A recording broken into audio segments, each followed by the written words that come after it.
Hello दोस्तों, फिर से एक नया वीडियो लेकर आई हूँ जो कि बंगाल के गवर्नर तथा गवर्नर जनरल से संबंधित टॉपिक वाइज कुछ प्रश्न संग्रह है। उम्मीद करती हूँ कि ये वीडियो आपके ऑल कॉम्पिटिटिव एग्जाम में काम आ सकते हैं, स्पेशली टीचर्स वैकेंसी में। तो शुरू करते हैं। आज हम बात करेंगे कि गवर्नर और गवर्नर जनरल का नाम कब से कब चेंज हुए और पहला गवर्नर कौन हुआ, फिर बाद में कौन गवर्नर बने। तो हमारा पहला प्रश्न है कि बंगाल में के क्षेत्र में प्रथम गवर्नर कौन हुए। बंगाल के क्षेत्र में प्रथम गवर्नर कौन हुए, तो इसका उत्तर हो जाएगा रॉबर्ट क्लाइव। इसका उत्तर क्या हो जाएगा, रॉबर्ट क्लाइव। और ये 1757 ईस्वी के प्लासी युद्ध के समय कंपनी के शासन प्रमुख को गवर्नर का नाम दिया गया। 1757 ईस्वी के प्लासी युद्ध के समय कंपनी के शासन के प्रमुख को गवर्नर का नाम दिया गया। अगला हमारा प्रश्न है कि रॉबर्ट क्लाइव का कार्यकाल कब से कब तक था। रॉबर्ट क्लाइव का कार्यकाल कब से कब तक था, तो इसका उत्तर हो जाएगा 1757 से 1760 उनका पहला कार्यकाल था और दूसरा कार्यकाल जो कि 1765 से 1767 ईस्वी तक रहा। अगला हमारा प्रश्न है कि किसके द्वारा द्वैध शासन लागू किया गया। किसके द्वारा द्वैध शासन लागू किया गया, तो इसका उत्तर हो जाएगा रॉबर्ट क्लाइव। इसका उत्तर क्या हो जाएगा, रॉबर्ट क्लाइव। द्वैध शासन में क्या था कि तो उत्तरदायित्व जो कि नवाब के हाथों में दे दी गई थी और अधिकार शासन का भत्ता का सारे अधिकार गवर्नर अपने हाथों में रख ली थी।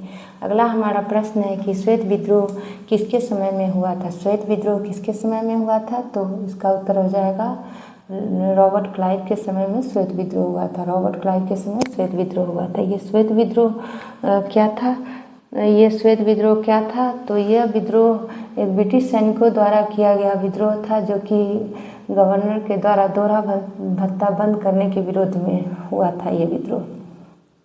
अगला हमारा प्रश्न है कि इलाहाबाद की प्रथम संधि कब हुई थी। इलाहाबाद की संधि किसके कार्यकाल में हुई थी और कब हुई थी। अगला हमारा प्रश्न है कि इलाहाबाद की संधि के कब और किसके कार्यकाल में हुई थी, तो इसका उत्तर हो जाएगा कि इलाहाबाद की संधि क्लाइव के कार्यकाल में हुई थी। क्लाइव के कार्यकाल में हुई थी और प्रथम संधि 12 अगस्त 1765 ईस्वी को रॉबर्ट क्लाइव और मुगल सम्राट के मध्य हुई थी। रॉबर्ट क्लाइव और मुगल सम्राट के मध्य हुई थी। और इलाहाबाद की दूसरी संधि जो कि 16 अगस्त 1765 ईस्वी को हुई थी, जो कि 16 अगस्त 1765 ईस्वी को हुई थी, वे संधि अवध के नवाब शुजाउद्दीन और बंगाल के गवर्नर के बीच में हुई थी। अगला हमारा प्रश्न है कि वे कौन से बंगाल के गवर्नर थे जिन्होंने ब्रिटेन जाने के बाद आत्महत्या कर ली थी। वे कौन से बंगाल के गवर्नर थे जिन्होंने ब्रिटेन जाने के बाद आत्महत्या कर ली थी, तो इसका उत्तर हो जाएगा रॉबर्ट क्लाइव। इसका उत्तर क्या हो जाएगा, रॉबर्ट क्लाइव। अगला बंगाल के गवर्नर कौन हुए, तो अगला बंगाल के गवर्नर हॉलबेल हुए जिनका कार्यकाल 1760 ईस्वी में हुआ 1760 ईस्वी में हुआ था। इनके समय में कोई विशेष घटना नहीं हुई थी, बस एक घटना जो इनसे जुड़ा हुआ था वो हॉलबेल की घटना। ये प्रश्न पूछा जाता है कि ब्लैक होल की घटना का वर्णन कौन किए थे। ब्लैक होल की घटना का वर्णन कौन अंग्रेजी गवर्नर ने किए थे, तो इसका उत्तर हो जाएगा हॉलबेल। इसका उत्तर क्या होगा, हॉलबेल। अगला हमारा प्रश्न है कि ब्लैक होल की घटना कब हुई थी, तो 20 जून 1756 ईस्वी को हुई थी। ब्लैक होल की घटना 20 जून 1756 ईस्वी को हुई थी। अगला बंगाल के गवर्नर जो बने वो बेंसी टाट थे जो कि 1760 से 1765 ईस्वी तक रहे। बेंसी टाट जो कि 1760 से 1765 ईस्वी तक रहे। हमारा प्रश्न है कि बक्सर के युद्ध जो कि 22 अक्टूबर 1764 ईस्वी को हुआ था। बक्सर का युद्ध कब हुआ था, 22 अक्टूबर 1764 ईस्वी को हुआ था। उस समय बंगाल के गवर्नर कौन थे, तो इसका उत्तर होगा बेंसी टाट। क्वेश्चन पूछा जाता है कि बक्सर के युद्ध के समय बंगाल के गवर्नर कौन थे, तो इसका उत्तर होगा बेंसी टाट। अगला जो गवर्नर के रूप में आए थे तो क्लाइव ही आए थे। वो द्वितीय कार्यकाल में क्लाइव ही गवर्नर बन के आए थे जिनका कार्यकाल 1765 से 1767 ईस्वी तक रहा। उन्हीं के समय में अंग्रेजों का भारत में वास्तविक राजनीतिक नियंत्रण स्थापित हो पाया था। जो कि बक्सर के युद्ध के बाद संभव हो सका था। अगला जो बंगाल के गवर्नर बने वो बेरेलस थे, जिनका कार्यकाल 1767 से 1769 ईस्वी 1767 से 1769 ईस्वी तक रहा। इनके समय में कोई विशेष घटना नहीं हुई थी। शासन शांतिपूर्ण चला। शासन क्या हुआ? शांतिपूर्ण चला। दोस्तों, कार्यकाल को थोड़ा ध्यान में रखिएगा, क्योंकि ये कार्यकाल ध्यान में रखने से एग्ज़ाम में क्वेश्चन छूटने का डर थोड़ा सा कम होता है, गलती होने की संभावना कम होती है।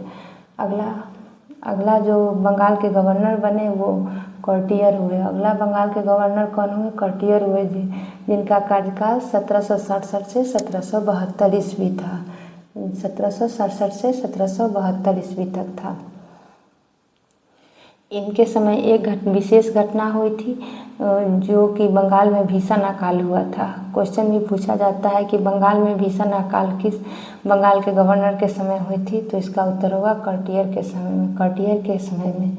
और कभी ये भी क्वेश्चन पूछा जाता है कि बंगाल में जो भीषण अकाल हुई थी वो कब हुआ था, तो इसका उत्तर जो होगा 1770 ईस्वी में बंगाल में भीषण अकाल हुआ था। अगला हमारा प्रश्न है कि किस एक्ट के तहत अब बंगाल के गवर्नर को गवर्नर जनरल कहा जाने लगा? किस एक्ट के तहत बंगाल के गवर्नर को गवर्नर जनरल कहा जाने लगा, तो इसका उत्तर हो जाएगा 1773 का रेगुलेटिंग एक्ट। 1773 का रेगुलेटिंग एक्ट। अगला हमारा प्रश्न है कि किसे बंगाल के प्रथम गवर्नर जनरल बनाया गया? किसे बंगाल के प्रथम गवर्नर जनरल बनाया गया, तो इसका उत्तर हो जाएगा वारेन हेस्टिंग्स। उत्तर क्या होगा? Warren Hastings. और उनका कार्यकाल कब से कब तक था? 1772 से 1785 ईस्वी। 1772 से 1785 ईस्वी। अगला हमारा प्रश्न है कि बंगाल के अंतिम गवर्नर कौन हुए थे? बंगाल के अंतिम गवर्नर कौन हुए थे, तो इसका भी उत्तर होगा वारेन हेस्टिंग्स, क्योंकि 1772 से 1774 ईस्वी तक वे बंगाल के अंतिम गवर्नर के रूप में रहे, और 1774 से 85 ईस्वी तक वो गवर्नर जनरल बने रहे। अगला हमारा प्रश्न है कि किसके समय में द्वैध शासन को समाप्त कर दिया गया था? कौन से बंगाल के गवर्नर जनरल थे जिनके समय में बंगाल के गवर्नर थे जिनके समय में द्वैध शासन समाप्त कर दिया गया, तो इसका उत्तर होगा वारेन हेस्टिंग्स। और ये द्वैध शासन कब समाप्त किया गया? ये भी क्वेश्चन पूछा जाता है कि द्वैध शासन कब समाप्त हुआ, तो 1772 ईस्वी में द्वैध शासन को समाप्त कर दिया गया था। अगला हमारा प्रश्न है कि भारत में न्यायिक सेवा के जन्मदाता किसे माना जाता है? भारत में न्यायिक सेवा के जन्मदाता किसे माना जाता है, तो इसका उत्तर हो जाएगा वारेन हेस्टिंग्स। इसका उत्तर क्या हो जाएगा? Warren Hastings.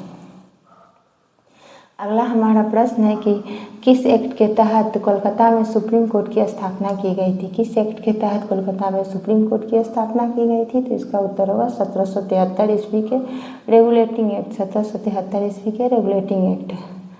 अगला हमारा प्रश्न है कि कोलकाता में जो सुप्रीम कोर्ट की स्थापना हुई थी उसके प्रथम मुख्य न्यायाधीश कौन थे? प्रथम मुख्य न्यायाधीश कौन थे? Sir Elijah Impey. अगला हमारा प्रश्न है कि बनारस का विद्रोह जो कि 1781 ईस्वी में हुआ था, उस समय बंगाल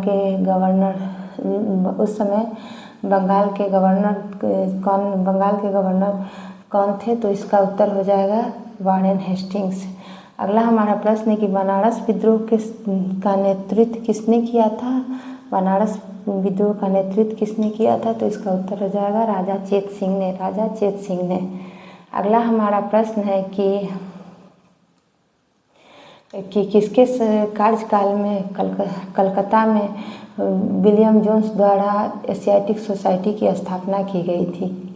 किसके कार्यकाल में कलकत्ता में विलियम जोन्स कौन से गवर्नर के काल में कलकत्ता में एशियाटिक सोसाइटी की स्थापना की गई थी, तो इसका उत्तर हो जाएगा वारेन हेस्टिंग्स के काल में कलकत्ता में विलियम जोन्स के द्वारा एशियाटिक सोसाइटी की स्थापना की गई थी।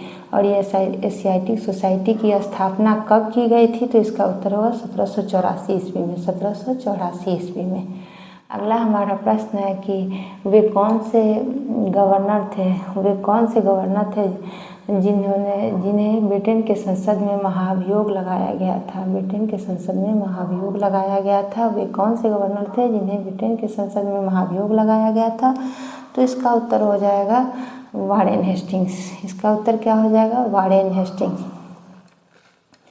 अगला हमारा प्रश्न है कि सुरक्षा प्रकोष्ठ या घेरे की नीति या रिंग फेंस की नीति से संबंधित कौन थे? सुरक्षा प्रकोष्ठ या घेरे की नीति या रिंग फेंस की नीति से संबंधित कौन थे? तो इसका उत्तर हो जाएगा वारेन हेस्टिंग्स। इसका उत्तर क्या हो जाएगा? Warren Hastings.